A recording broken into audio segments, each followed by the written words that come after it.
Hello সবাইকে। বাড়িতে থাকা খুবই সামান্য উপকরণ দিয়ে বানিয়ে ফেলুন দারুণ স্বাদের এই মাছের রেসিপিটি, যেটি খেতে হবে একদম বিয়েবাড়ি বা অনুষ্ঠান বাড়ির মতো।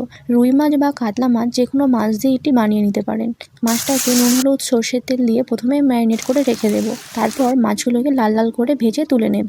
ওই তেলেই দিয়ে দেবো এলাচ, হলুদ গুঁড়ো আর বেটে রাখা মশলাটা। এটাকে একটু রান্না করে দিয়ে দেবো সর্ষে আর পোস্তর পেস্ট। আর দিয়ে দেবো ঘরোয়া কিছু মশলা যেগুলো আমাদের বাড়িতেই থাকে। এই মশলাগুলোকে ভালো করে কষিয়ে মাছগুলোকে দিয়ে দেব। শেষে গরম মশলা ছড়িয়ে নামিয়ে নেব। পুরো ভিডিওটার লিংক দিলাম, ভিডিওটা দেখার অনুরোধ রইল।